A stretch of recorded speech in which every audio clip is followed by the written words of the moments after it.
সচিবালয়ে আগুনের প্রতিবেদন দিতে সময় বাড়ালো তদন্ত কমিটি, 5 দিন পর সাংবাদিকদের প্রবেশ। আরাকান আর্মির প্রভাবে রোহিঙ্গা প্রত্যাবাসনে নতুন সংকট, দুপক্ষের সাথে যোগাযোগ রাখছে সরকার। মাঠ প্রশাসনই আসল সরকার, বললেন প্রধান উপদেষ্টা, গণঅভ্যুত্থানের চেতনায় কাজ করার নির্দেশ। পাওনা আদায়ে এস আলমের জমি উঠছে নিলামে, 8 প্রতিষ্ঠানের ব্যাংক হিসাব ফ্রিজ করতে দুদকের চিঠি।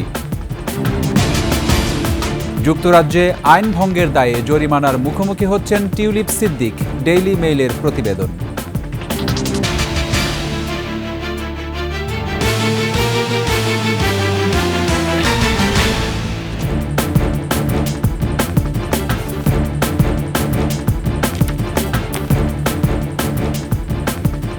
শুনছিলেন সংবাদ শিরোনাম। আমন্ত্রণ সন্ধ্যার 21 সংবাদে, সাথে আছি রক্তিম ত্রিপুরা। দর্শক, 21 টেলিভিশনের সংবাদ একই সাথে সরাসরি দেখতে পাবেন আমাদের ফেসবুক পেজ www.facebook.com/2124 অনলাইনে। এছাড়া সাবস্ক্রাইব করতে পারেন www.youtube.com/@21etv চ্যানেলে। এছাড়া সংবাদে আরও থাকছে, বিদ্যুৎ খাতে এখনও আওয়ামী সরকারের ডিজিটাল ভূত, মিটার জালিয়াতি থেকে রেহাই পাচ্ছে না গ্রাহক।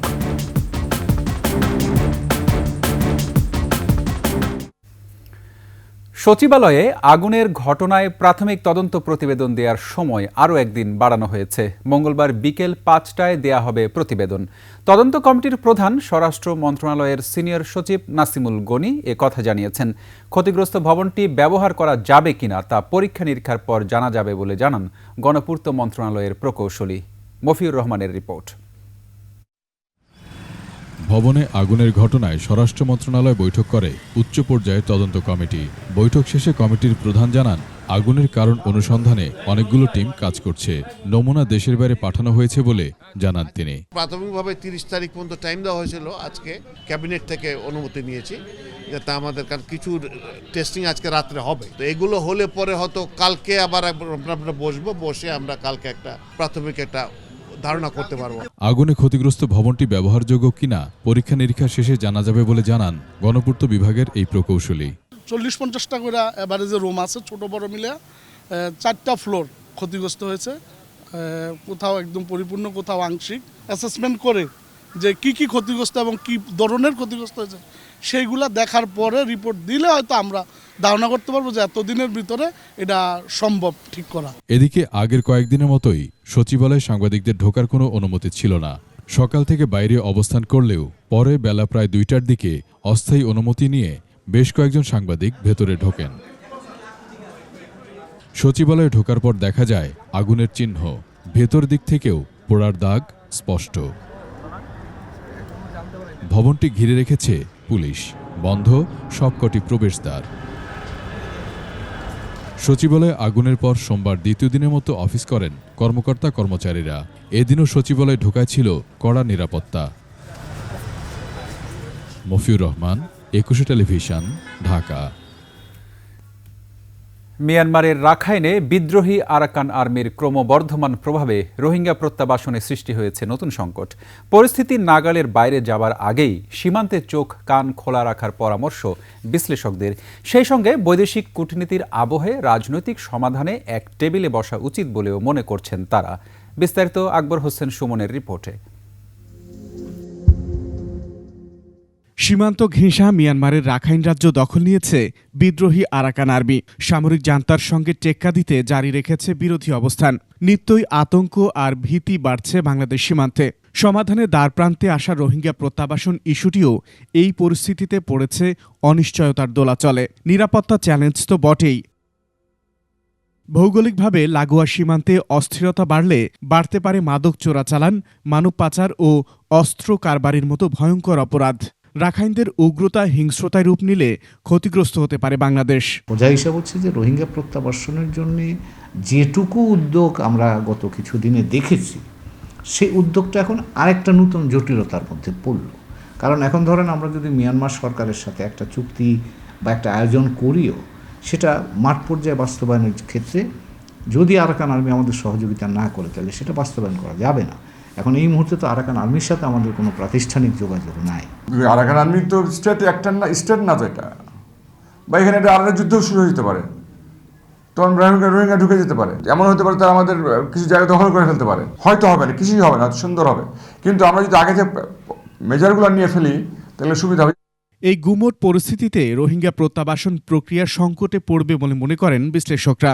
আজকে যদি আমি মিয়ানমারে তার রাষ্ট্রের সীমানার মধ্যে তাদের কোনো একটা বিদ্রোহী গোষ্ঠীর সাথে যোগাযোগ করি বা কাজ করি আনুষ্ঠানিকভাবে, তাহলে কিন্তু আমিও কিন্তু অন্যের জন্য কিন্তু জায়গা তৈরি করলাম বা দৃষ্টান্ত তৈরি করলাম। তো কাজেই আমাকেও সেই জায়গায় সাবধানভাবে যেতে হবে, চিন্তা করে যেতে হবে। আমরা যদি তাদের সাথে একটা বন্ধুত্ব সম্পর্ক তৈরি করতে পারি আরাকান আর্মির সাথে, ওদের সামনে একটা দুর্ভিক্ষ আসতেছে, এটা আমি এতটুকু বলতে পারি, সেখানে আমরা তাদের সাহায্য করতে পারি, ছোটো আকারে করি, আমরা করতে পারি, বা যেটাই করি না এখন জাতিসংঘের সঙ্গে নিয়ে করতে হবে। যে কোনো ভুল পদক্ষেপে জাতীয় নিরাপত্তা হুমকির মুখে পড়বে উল্লেখ করে সতর্ক ও কৌশলে পা ফেলার পরামর্শ বিশ্লেষকদের। রোহিঙ্গা জনগোষ্ঠী যারা আছে তাদেরকে প্রত্যাবর্ষণ, এটা আমাদের প্রায়োরিটি নাম্বার 1। তার সাথে সাথে কিন্তু এখন আমাদের জাতীয় নিরাপত্তার বিষয়টাও জড়িত হয়ে পড়েছে। আকবর হোসেন সুমন, 21 টেলিভিশন, ঢাকা। এদিকে বর্তমান সময়ে রোহিঙ্গা ইস্যু নিয়ে আরাকান আর্মি ও মিয়ানমার সরকার দুই পক্ষের সাথে যোগাযোগ রাখছে বাংলাদেশ। দুপুরে টেকনাফের নাপ নদী সীমান্ত পরিদর্শনের পর ব্রিফিংয়ে একথা জানান স্বরাষ্ট্র উপদেষ্টা জাহাঙ্গীর আলম চৌধুরী। এখন যে আমাদের 271 এই কিলোমিটার যে আমাদের বর্ডার, যেটা কিছুটা নদীপথ এবং কিছুটা স্থলপথে, এটা এখন পুরোটি আরাকান আর্মির দখলে আছে, কিন্তু দেশটা আবার মিয়ানমারের। এখন আমাকে দোনোজনের সাথেই একটা সম্পর্ক বজায় রাখতে হচ্ছে এবং দোনোজনের সাথে আমাকে একটা যোগাযোগ আছে। এবং এই ব্যাপারে আপনারা জানেন যে আমাদের সরকার এবং আমাদের প্রধান উপদেষ্টা একজন হাই রিপ্রেজেন্টেটিভ, একজন যাদের স্ট্যাটাস উপদেষ্টা দিয়ে একজন ডক্টর খলিলুর রহমানকে নিয়োগ করা হয়েছে। উনি কিন্তু এই ব্যাপারে মানে সার্বক্ষণিক দেখাশোনা করতেছে। 24-এর চেতনাকে ধারণ করে মাঠ প্রশাসনের কর্মকর্তাদের কাজ করার আহ্বান জানালেন প্রধান উপদেষ্টা ডক্টর মোহাম্মদ ইউনুস। বিভাগীয় কমিশনার ও জেলা প্রশাসকদের সাথে আলোচনায় দ্রব্যমূল্য নিয়ন্ত্রণ, আইন শৃঙ্খলার উন্নতি সহ প্রতিটি ক্ষেত্রে মানুষ যাতে পরিবর্তন অনুভব করে সেভাবে কাজ করার আহ্বান জানান প্রধান উপদেষ্টা।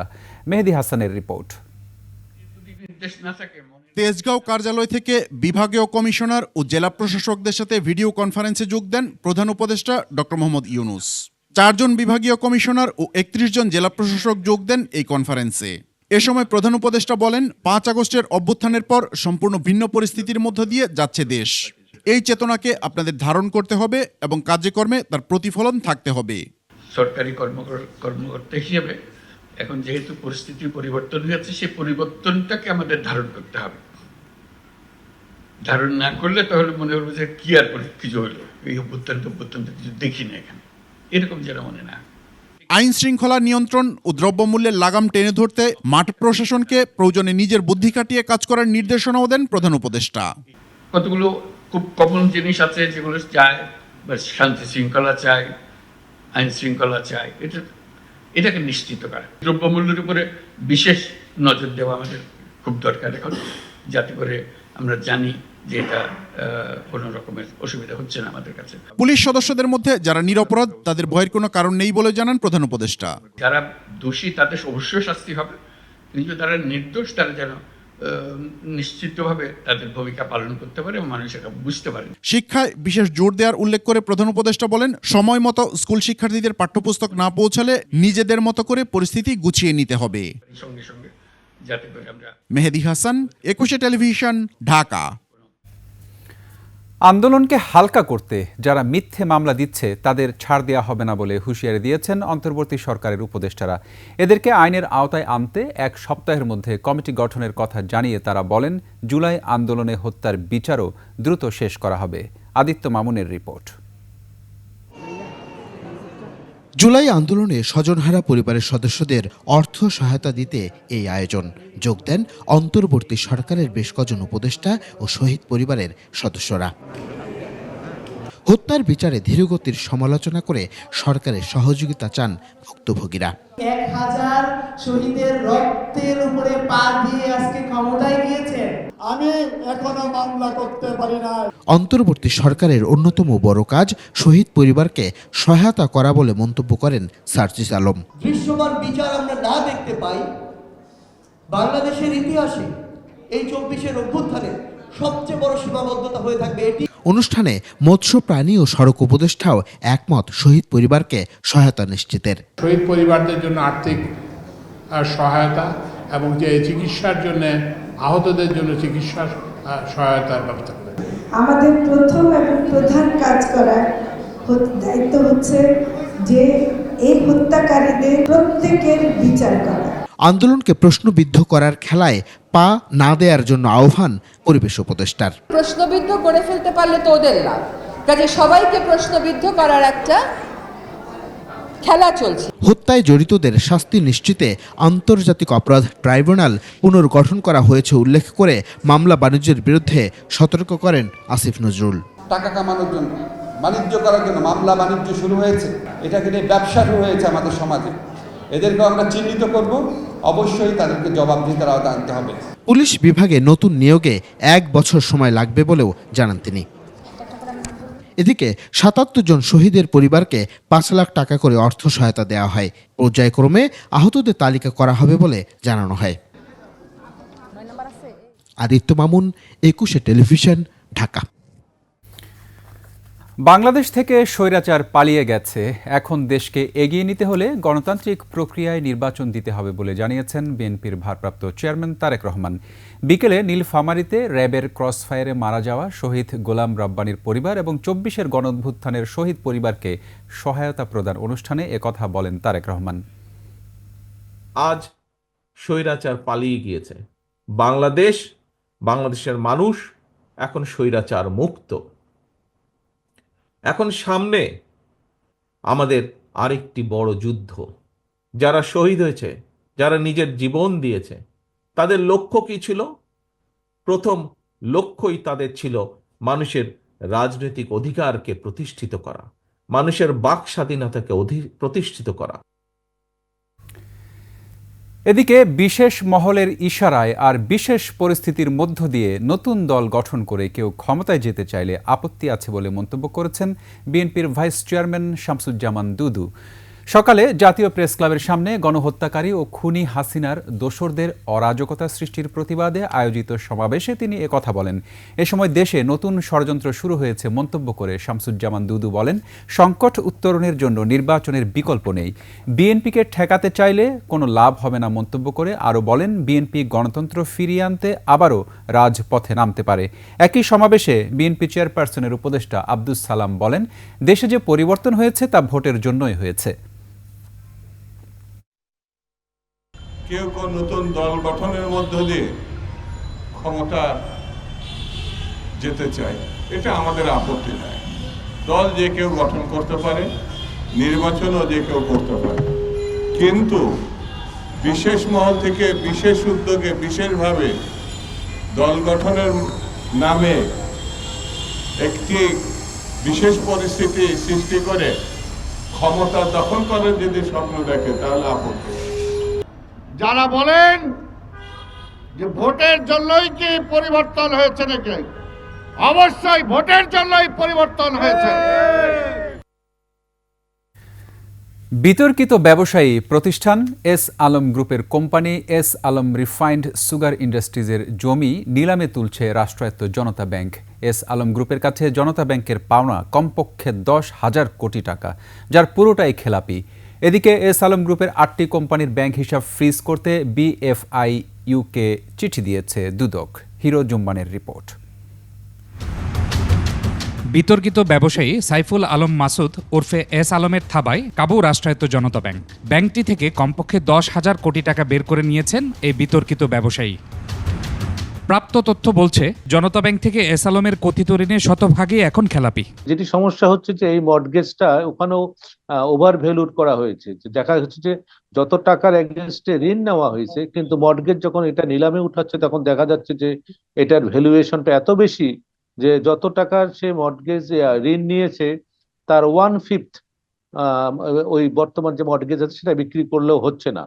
আর এস আলম রিফাইন্ড সুগার ইন্ডাস্ট্রিজের 1777 কোটি টাকা খেলাপি আদায়ে কোম্পানিটির সম্পত্তি নিলামে তুলছে জনতা ব্যাংকের চট্টগ্রামের সাধারণ বীমা কর্পোরেট শাখা। সুতরাং এগুলো তো ব্যাংকের একটা বড় ধরনের ত্রুটি এতদিন হয়ে এসছে। এখন যতটুকু পারা যায় এই ব্যাংকগুলোকে এই কি বলে খেলাপি ঋণটা আদায় করে জনগণের যে আমানতটা তার ফিরিয়ে দেওয়া উচিত। এস আলমের 2971 জমি নিলামে তোলা হচ্ছে বলে জানিয়েছেন সংশ্লিষ্টরা। এদিকে এস আলম গ্রুপের 8টি কোম্পানির ব্যাংক হিসাব ফ্রিজ করতে আর্থিক গোয়েন্দা ইউনিট PFIU-কে চিঠি দিয়েছে দুর্নীতি দমন কমিশন দুদক। সম্প্রতি এই 8টি কোম্পানি বন্ধের ঘোষণা দেয় এস আলম গ্রুপ। হিরোজুম্মান, 21 টেলিভিশন, ঢাকা। বিদ্যুৎ খাতে এখনও বিগত আওয়ামী লীগ সরকারের ডিজিটাল ভূত চেপে আছে।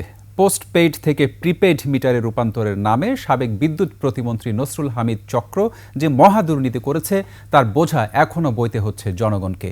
অন্তর্বর্তী সরকার দায়িত্ব নেওয়ার পরও মিটার জালিয়াতি থেকে রেহাই মিলছে না গ্রাহকদের। বিশ্লেষকরা বলছেন দুর্নীতিবাজদের বিচারের আওতায় আনার পাশাপাশি ত্রুটিপূর্ণ প্রকল্প পুনর্বিবেচনা করা প্রয়োজন। বিস্তারিত সঞ্জয় অধিকারীর রিপোর্টে। বিদ্যুৎ খাতে 4.5 কোটির বেশি গ্রাহককে প্রিপেইড মিটার দেওয়ার লক্ষ্যমাত্রা নিয়েছিল বিগত আওয়ামী লীগ সরকার। এর জন্য 6টি বিতরণ সংস্থা মিটার সরবরাহের অনুমোদন পায়, যারা সবাই সাবেক বিদ্যুৎ প্রতিমন্ত্রী নসরুল হামিদের ভাই বন্ধু চক্রের সদস্য। দেশীয় প্রতিষ্ঠান অকুলিন টেক, টেকনো ইলেকট্রিক্যাল ও এসকিউ ট্রেডিংয়ের পাশাপাশি চীনের 3টি কোম্পানি সেনজেন স্টার, হেক্সিং ও ওয়াসিয়ন গ্রুপ এই চক্রে যুক্ত হয়ে মিটার সরবরাহ করে। প্রিপেইড মিটার স্থাপনের নামে কয়েক হাজার কোটি টাকা তছরূপ করে তারা। মিটার বাণিজ্যের নামে টাকা পাচারেরও অভিযোগ আছে এ চক্রের বিরুদ্ধে। খাত সংশ্লিষ্টরা বলছেন, সাবেক প্রতিমন্ত্রীর দোসরদের সুবিধা দেওয়ার জন্য প্রতিটি মিটারের দাম প্রায় দ্বিগুণ ধরা হয়েছে। মিটারের ক্ষেত্রে যে এক ধরনের ভৌতিক পরিস্থিতি এবং এটাকে বিভিন্নভাবে ব্যবহার করা হচ্ছে অর্থ উত্তোলনের জন্য, এবং এই অভিযোগও রয়েছে যে সরকারের আয় কমে যাওয়ার প্রেক্ষাপটে এই অর্থগুলো বাড়তি আদায় করে এই কোম্পানিগুলো এই ধরনের প্রবণতা থেকে বেরিয়ে আসা দরকার। প্রিপেইড মিটার নিয়ে গ্রাহকদের মধ্যেও ক্ষোভ রয়েছে। অনেকেই বাড়তি বিল আদায়ের অভিযোগ করেন, আবার অনেক মিটার অল্প দিনের মধ্যেই নষ্ট হয়ে গেছে। আগের থেকে এখন 3 গুণ বিল দেয়, 2 গুণ বিল দেয়। কোন হানেখানে গলত আছে, গলতটা আপনার খুব জরুরি ভিত্তিতে বের করা দরকার। ওনারা যে নতুন মিটার লাগাই গেছেন, এই মিটারগুলি সাধারণত আমরা টাকা ভরলেই টাকা নাই হয়ে যায়। আমি কোনো কিছু করার নাই, কতবার গেছি জিজ্ঞেস করছি যে মিটারে কোনো ক্ষতি আছে কিনা, মিটারে কোনো সমস্যা আছে কিনা, আপনার আসে তাও আসে না তারা। তো কিছুদিন আগে আমার মিটারটা হ্যাং হয়েছে। হ্যাং হওয়ার পর আমি গেছি, এরা বলবো টেম্পার দিতে হবে। টেম্পার দিছি 1000 টাকা দিয়া। এরপরে টেম্পারে যে মিটার নষ্ট হয়ে গেছে। পরে আবার এই মিটার, আমার বাসার মিটারটা আমি আবার লাগাইতে হয়েছে 6000 টাকা দিয়ে।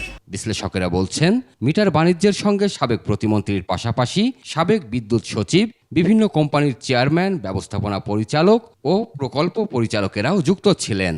সরকারের প্রত্যেকটা সিদ্ধান্ত, প্রত্যেকটা উদ্যোগের পেছনে ছিল একটা দুর্নীতি বা কমিশন, এবং এই দুর্নীতিটা পুরো একটা ক্যান্সারের মতো সরকারের সমস্ত অঙ্গের মধ্যে চলে গেছিল। বিদ্যুৎ মন্ত্রণালয় ছিল এটার মধ্যে একটা অন্যতম শীর্ষে, এবং সেখানে নসরুল হামিদের ভূমিকা তো ছিল খুব গুরুত্বপূর্ণ। তারা বলছেন, মিটার কেলেঙ্কারির সঙ্গে জড়িত সবার বিরুদ্ধে আইনি ব্যবস্থা নিতে হবে, পাশাপাশি ক্ষতিপূরণও আদায় করতে হবে। প্রিপেইড মিটার নিয়ে যা যা হয়েছে সেটা নিয়ে খুব দ্রুত গতিতে একটা তদন্ত করে এটার জন্য দায় দায়িত্ব নির্দিষ্ট করে এটার পরিবর্তন কিভাবে হইতে পারে সেই কাজটা, এটা আমার মনে হয় না যে খুব বেশি সময় লাগবে, কিন্তু সরকারের উদ্যোগটা দরকার। কারা এই ধরনের ম্যানিপুলেশনের সাথে জড়িত সেই বিষয়গুলো আইডেন্টিফাই করা, এবং যে পরিমাণ আদায় হয়েছে সেগুলো পুনরায় আবার কিভাবে ফেরত নেওয়া যায়, এবং এখানে কোনো ধরনের কারিগরি ত্রুটিকে বা অজুহাত হিসেবে ব্যবহার করা হচ্ছে কিনা সেই বিষয়গুলো এখানে বের করে আনা দরকার। বর্তমানে দেশে বিদ্যুৎ খাতে মোট গ্রাহক প্রায় 4,72 লাখ। এর মধ্যে প্রায় 71,20,000 গ্রাহকের কাছে প্রিপেইড মিটার পৌঁছেছে। সঞ্জয় অধিকারী, 21 টেলিভিশন, ঢাকা। যুক্তরাজ্যে আইন ভঙ্গের দায়ে জরিমানার মুখোমুখি হতে যাচ্ছেন শেখ রেহানার মেয়ে এবং যুক্তরাজ্য পার্লামেন্টের লেবার পার্টির সদস্য ও মন্ত্রী টিউলিপ সিদ্দিক। সম্পত্তি থেকে আয় হওয়া অর্থ 1 বছরের বেশি সময় অপ্রদর্শিত রাখার অভিযোগে তাকে 10,000 পাউন্ড জরিমানা করা হতে পারে। আফসানা নীলার ডেস্ক রিপোর্ট। দীর্ঘ সময় ধরে যুক্তরাজ্যে বসবাস করছেন শেখ রেহানার মেয়ে টিউলিপ সিদ্দিক। সে দেশের পার্লামেন্টে লেবার পার্টির সদস্য ও বর্তমানে মন্ত্রী হিসেবে দায়িত্ব পালন করছেন। এবার দেশটির আইন ভঙ্গের দায়ে শাস্তির মুখোমুখি হতে যাচ্ছেন তিনি। ব্রিটিশ সংবাদ মাধ্যম ডেইলি মেইলের প্রতিবেদনে বলা হয়, একটি সম্পত্তি থেকে ভাড়া বাবদ আয় অপ্রদর্শিত রাখার অভিযোগে তার বিরুদ্ধে তদন্ত শুরু করেছে পার্লামেন্টের স্ট্যান্ডার্ডস কমিশনার। তদন্তে দেখা গেছে একজন এমপি হিসেবে আর্থিক স্বার্থ সংশ্লিষ্ট বিষয়ে নিয়ম ভঙ্গ করেছেন টিউলিপ। বাড়িওয়ালা হিসেবে 1 বছরের বেশি সময় আয়ের সঠিক বিবরণ দেননি টিউলিপ। যদিও এটিকে প্রশাসনিক ত্রুটি হিসেবে স্ট্যান্ডার্ডস কমিশনারের কাছে ব্যাখ্যা দিয়েছেন তিনি। যুক্তরাজ্যে ভাড়া দেয়া সম্পত্তির ক্ষেত্রে এনার্জি পারফরম্যান্স সার্টিফিকেট ইপিসি থাকা বাধ্যতামূলক। যে বাড়িওয়ালারা 3 মাসেরও বেশি সময় ধরে ইপিসি নিয়ম মেনে না চলেন তাদের ন্যূনতম 10,000 থেকে শুরু করে 1.5 লাখ পাউন্ড পর্যন্ত জরিমানা করা হয়ে থাকে। বাংলাদেশে পারমাণবিক বিদ্যুৎ কেন্দ্র থেকে 400 কোটি পাউন্ড আত্মসাতের অভিযোগে টিউলিপ সহ তার পরিবারের 5 সদস্যের বিরুদ্ধে তদন্ত চলছে। আফসানা নীলা, ডেস্ক রিপোর্ট, 21 টেলিভিশন। নিচ্ছি সংবাদ বিরতি, ফিরে এসে অন্যান্য সংবাদের সঙ্গে আরও যা থাকছে। আওয়ামী লীগ নিষিদ্ধ না হলে নির্বাচন করতে বাধা নেই বললেন সিইসি।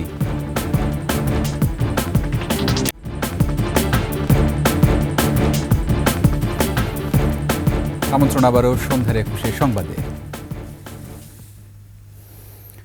মঙ্গলবার কেন্দ্রীয় শহীদ মিনারে বর্তমান সংবিধানকে অস্বীকার করার মাধ্যমে জুলাই বিপ্লবের ঘোষণাপত্র তুলে ধরবে বৈষম্য বিরোধী ছাত্র আন্দোলন।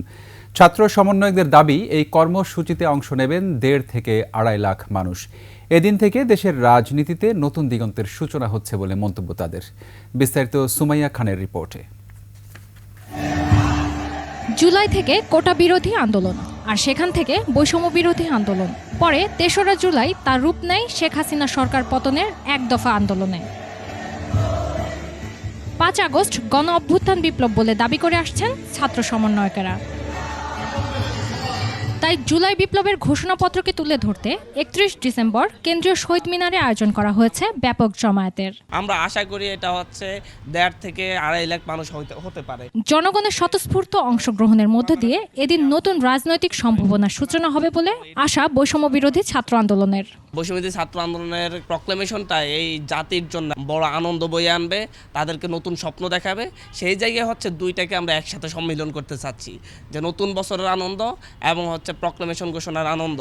অনুষ্ঠানের নিরাপত্তা নিশ্চিত করতে মোতায়েন করা হয়েছে অন্তত 500 পুলিশ সদস্য। পুরো বিষয়টা দেখভাল করবেন হচ্ছে জয়েন্ট কমিশনার অপারেশনস। সুমাইয়া খান, 21 টেলিভিশন, ঢাকা। সরকার ও আদালত আওয়ামী লীগকে নিষিদ্ধ না করলে নির্বাচনে অংশগ্রহণে বাধা নেই বলে জানিয়েছেন প্রধান নির্বাচন কমিশনার AM নাসির উদ্দিন।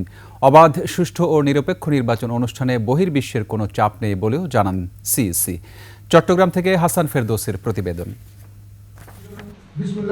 প্রধান নির্বাচন কমিশন হিসেবে দায়িত্ব নেওয়ার পর প্রথমবারের মতো চট্টগ্রামে ভোটার তালিকা হালনাগাদ ও ত্রয়োদশ জাতীয় সংসদ নির্বাচন উপলক্ষে আয়োজন করা হয় মতবিনিময় সভার। যোগ দেন প্রধান নির্বাচন কমিশনার সহ নির্বাচন সংশ্লিষ্ট কর্মকর্তারা। বক্তব্যের শুরুতেই নির্বাচন কমিশন সম্পূর্ণ স্বাধীন দাবি করে সিইসি বলেন, অবাধ ও সুষ্ঠু নির্বাচন আয়োজনে বহির্বিশ্বের কোনো চাপ নেই। তিনি বলেন, ভোটের প্রতি মানুষের যে আস্থা হারিয়েছে তা ফিরিয়ে আনার চেষ্টা চলছে। আগামী 6 মাসের মধ্যেই ভোটার তালিকা হালনাগাদ করা হবে। এখন সেই পরিস্থিতি নাই। এখন নির্বাচন কমিশন সম্পূর্ণ স্বাধীন। এখানে কোনো ডানে বামে উপরে নিচে কোথার থেকে কোনো চাপ নেই। 2 তারিখে আমরা ড্রাফট খসড়া ভোটার তালিকা দেব, মার্চের 2 তারিখে ফাইনাল হয়ে যাবে। অবাধ সুষ্ঠু নির্বাচন আয়োজনে সকল রাজনৈতিক দলের ঐক্যমত্যের সৃষ্টি হয়েছে জানিয়ে প্রধান নির্বাচন কমিশনার বলেন, এবার আর আগের মতো দিনের ভোট রাতে হবে না। মানে আমার আগের মতো রাতে ভোট হবে বা এই ধরনের কোনো কিছু চায়, এখন কেউ তো চায় না। সবাই তো ফ্রি ফেয়ার ইলেকশন চায়। This is a great advantage. এটাকে ক্যাপিটালাইজ করতে হবে আমাদের। হাসান ফেরদৌস, 21 টেলিভিশন, চট্টগ্রাম। শেখ হাসিনাকে প্রধান আসামি করে 9 জনের বিরুদ্ধে আন্তর্জাতিক অপরাধ ট্রাইব্যুনালে গুমের লিখিত অভিযোগ জমা দিয়েছেন মাইকেল চাকমা। গুমের সময় যেই গামছা দিয়ে তার হাত বাঁধা হয়েছিল সেটিও ট্রাইব্যুনালে দাখিল করেন এই ইউপিডিএফ নেতা। 2019 সালের 9 এপ্রিল নারায়ণগঞ্জের কাঁচপুর এলাকা থেকে সাংগঠনিক কাজ শেষে ঢাকায় ফেরার পথে গুমের শিকার হন মাইকেল চাকমা। তাকে উদ্ধারের দাবিতে ইউপিডিএফ ও এর সহযোগী সংগঠন, প্রগতিশীল ও মানবাধিকার সংগঠন, শিক্ষক, নাগরিক সমাজসহ পরিবারের সদস্যরা বিভিন্ন কর্মসূচি পালন করেছেন। দীর্ঘ 5 বছর 3 মাস পর গত 7 আগস্ট অবরুদ্ধ দশা থেকে মুক্তি পান মাইকেল চাকমা। ওই দিন ভোরে চট্টগ্রামের একটি জায়গায় তাকে চোখ বাঁধা অবস্থায় ছেড়ে দেওয়া হয়। শেখ হাসিনা বাহিনী মাইকেল চাকমাকে চিনতেন এবং একটা জনসভায় সেই সময়ে স্পেসিফিক্যালি হুমকি দিয়েছিলেন যে এইখানে যারা ওনার জনসভায় সমস্যা করেছে অথবা পার্বত্য শান্তি চুক্তি বাস্তবায়ন অথবা আদিবাসী অধিকার নিয়ে যারা কথা বলে তাদেরকে উনি দেখে নেবেন এবং সাবসিকুয়েন্টলি এর কিছুদিন পরে মাইকেল চাকমাকে রাষ্ট্রীয় বাহিনী কর্তৃক তুলে নেওয়া হয় এবং 5 বছর পর্যন্ত আয়নাগরে রেখে পরবর্তীতে জুলাই অগস্ট বিপ্লবের পরে তাকে ছেড়ে দেওয়া হয়। এবার 24-এর বাংলাদেশ আগামীর সম্ভাবনা।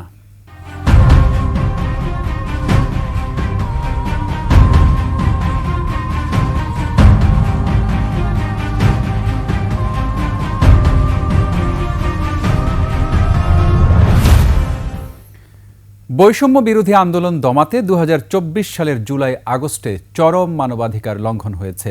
মানবতা বিরোধী অপরাধীদের দ্রুত আইনের আওতায় আনার পাশাপাশি সুশাসন নিশ্চিত ও বাক স্বাধীনতা অর্জন হলে আগামীতে পরিস্থিতির উন্নতি হবে বলে মনে করছেন মানবাধিকার বিশেষজ্ঞরা।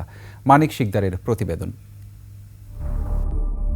শেখ হাসিনা শাসন আমলের 15.5 বছরে মানবাধিকার পরিস্থিতির ভয়ঙ্কর চিত্র প্রকাশ পায়।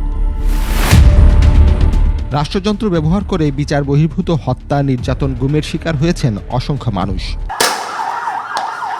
চলতি বছরের জুলাই আগস্টে আন্দোলনকারীদের উপর নির্বিচারে গুলি মানবাধিকারের চরম লঙ্ঘন হয়েছে। জাতিসংঘের প্রতিবেদন অনুসারে গত 16 জুলাই থেকে 11 আগস্ট পর্যন্ত 600 জনেরও বেশি মানুষ নিহত হয়েছে। এতগুলো মানুষ, ছাত্র জনতা, ছোট ছোট শিশু, এরা মারা গেছে। এবং একই সঙ্গে আমরা জানতে পেরেছি রিসেন্টলি যে বধ্যভূমির ওই পাশেই আরেকটা কবরের পাওয়া গেছে, যেখানে স্তূপ আকারে অনেকগুলো লাশ, একটার ভিতরে 50টা 60টা করে লাশ পাওয়া গেছে। বিচার বহির্ভূত হত্যা, নির্যাতন ও গুমের সাথে জড়িতদের আইনের আওতায় আনতে উদ্যোগ নিয়েছে ডক্টর মোহাম্মদ ইউনূসের অন্তর্বর্তী সরকার। মানবতা বিরোধী আন্তর্জাতিক অপরাধ ট্রাইব্যুনালের মামলার পাশাপাশি গঠন করা হয়েছে গুম কমিশন সহ বিভিন্ন তদন্ত কমিশন। এরই মধ্যে প্রধান উপদেষ্টার কাছে আনফোল্ডিং দ্য ট্রুথ শিরোনামে প্রতিবেদন জমা দিয়েছে গুম কমিশন, যেখানে 1676টি অভিযোগ জমা পড়েছে। যেই আয়নাঘর বা গোপন বন্দিশালা বা সিক্রেট সেল যেগুলি ছিল সেগুলিকে চিহ্নিত করা এবং এই বিষয়গুলি নিয়ে একটা রিপোর্ট সরকারের কাছে জমা দেওয়া। এবং আমরা এখন খুবই প্রাথমিক পর্যায়ে আছি যে 1600-1700 যে অভিযোগ আমাদের কাছে এসছে, এটা বাছাই প্রক্রিয়া চলছে। মানবাধিকার পরিস্থিতি উন্নতি করতে আইনের শাসন ও অবাধ তথ্য প্রবাহ, বাক স্বাধীনতা নিশ্চিত জরুরি। কে ক্ষমতায় যাবে এই প্রতিযোগিতা কিন্তু শুরু হয়ে গেছে। একটা মানবিক বাংলাদেশ গড়ার চাইতেও ক্ষমতায় যাওয়াটা গুরুত্বপূর্ণ হয়ে আসতেছে। আমার কাছে মনে হয় অন্তত পক্ষে এই 15 বছর শাসনের ব্যবস্থার মতো থাকবে না।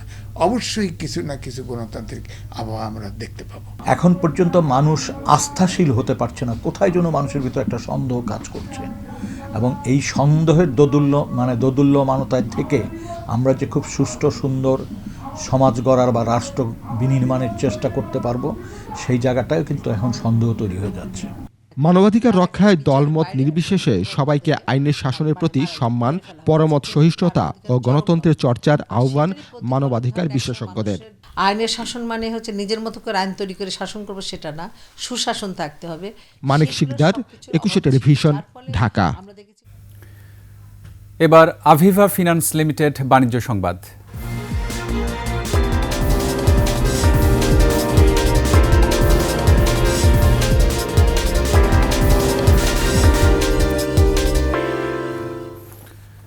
চলতি বছর ডিসেম্বর পর্যন্ত দেশে বৈধ পথে রেমিটেন্স এসেছে 26.67 বিলিয়ন ডলার। গেল বছরের তুলনায় রেমিটেন্স বেড়েছে 22%।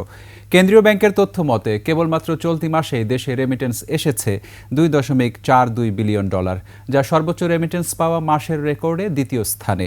সব মিলিয়ে গত বছরের চেয়ে রেমিটেন্স বেড়েছে প্রায় 4.7 বিলিয়ন ডলার।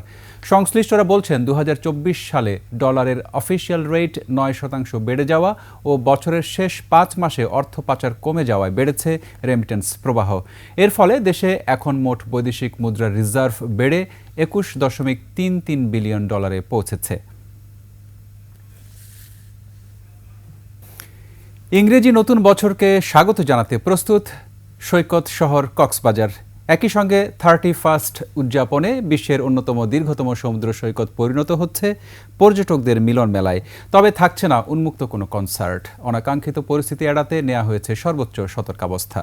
কক্সবাজার প্রতিনিধি আব্দুল আজিজের তথ্যচিত্রে বিস্তারিত ডেস্ক রিপোর্টে। বছরের শেষ সূর্যাস্ত দেখা আর নতুন বছরকে বরণে দেশের মানুষের কাছে পছন্দের তালিকায় শীর্ষে বিশ্বের দীর্ঘতম সমুদ্র সৈকত কক্সবাজার। এরই মধ্যে লোকের লোকারণ্য হয়ে উঠেছে সাগরকন্যা কক্সবাজার। শহরের হোটেল মোটেল আর পর্যটন কেন্দ্রিক ব্যবসা প্রতিষ্ঠানগুলো সেজেছে আবেগে। আমাদের সর্বাত্মক প্রস্তুতি রয়েছে। আমাদের যে হোটেল, রেস্টুরেন্ট এবং আমরা ট্যুর অপারেটিং যে আমরা প্যাকেজ সার্ভিসগুলো করি, আমাদের সবাই প্রস্তুতি নিয়ে বসে আছি এই দিনটির জন্য আলাদাভাবে উদযাপন করার জন্য। পর্যটকদের সার্বিক নিরাপত্তার সাথে আমরা হোটেল মালিক সমিতি, জেলা প্রশাসন, ট্যুরিস্ট পুলিশ, জেলা পুলিশ পর্যাপ্ত নিরাপত্তার ব্যবস্থা রেখেছি। তবে নিরাপত্তা বিবেচনায় এবারও থাকছে না বড় কোনো উন্মুক্ত আয়োজন, তাই বিভিন্ন হোটেল মোটেলে থাকছে ইনডোর আয়োজন। আমাদের আয়োজনের মধ্যে রয়েছে মূলত বাংলাদেশের যে স্বনামধন্য সিঙ্গাররা রয়েছে, যেমন প্রীতম হাসান, ন্যান্সি, আরও অনেকেই থাকছে আমাদের প্রোগ্রামে। 31 উপলক্ষে অনেক ধরনের কনসার্টের আয়োজন করেছেন এবং বিভিন্ন ধরনের খাবারের অফার এবং কক্সবাজারের লোকাল ঐতিহ্যগুলোকে তুলে ধরার জন্য সর্বাত্মক চেষ্টা করতেছে। পর্যটকদের নিরাপত্তায় প্রস্তুত আইন শৃঙ্খলা রক্ষা বাহিনীও। ইতিপূর্বে আমাদের 3টি পয়েন্টের মাধ্যমে আমাদের নিরাপত্তা নিশ্চিত হতো, যেটা আমরা বাড়িয়ে এবার 5টা পয়েন্ট করেছি। পর্যটকরা কি কি সমস্যার সম্মুখীন হচ্ছেন, কাদের দ্বারা হচ্ছেন, সমস্যার সমাধানকল্পে আমাদের কি কি করণীয়, এই জন্য আমাদের সাদা পোশাকে আমাদের ট্যুরিস্ট পুলিশের সদস্যরা কাজ করছেন। বাতিল করা হয়েছে ট্যুরিস্ট পুলিশের ছুটিও। পুরো সৈকত নজরদারিতে থাকছে ক্লোজ সার্কিট ক্যামেরা। খুশিদ আলম মুকুল, ডেস্ক রিপোর্ট, 21 টেলিভিশন। এবার সোনালী লাইফ ইন্স্যুরেন্স আন্তর্জাতিক সংবাদ।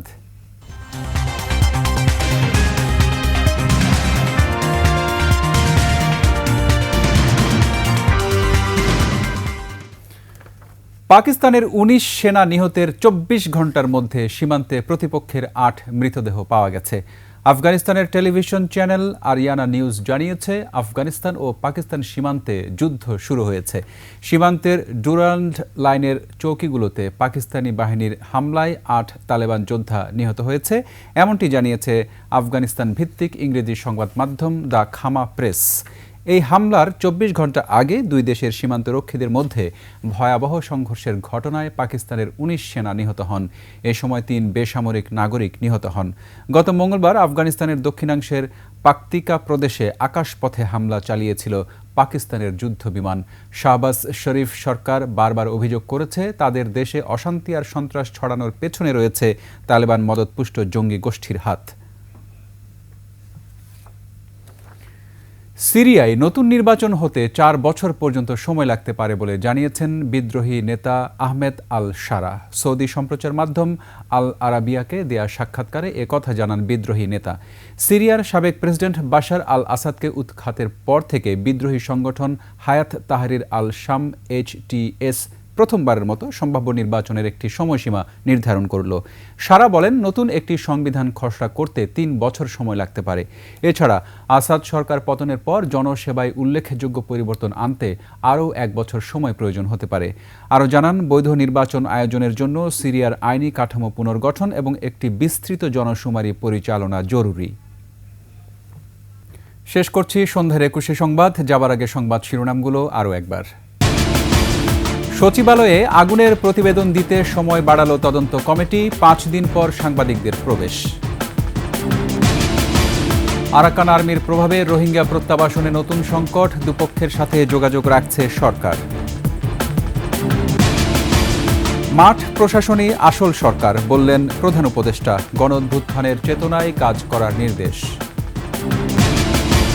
পাওনা আদায়ে এস আলমের জমি উঠছে নিলামে, 8 প্রতিষ্ঠানের ব্যাংক হিসাব ফ্রিজ করতে দুদকের চিঠি। যুক্তরাজ্যে আইন ভঙ্গের দায়ে জরিমানার মুখোমুখি হচ্ছেন টিউলিপ সিদ্দিক, ডেইলি মেইলের প্রতিবেদন।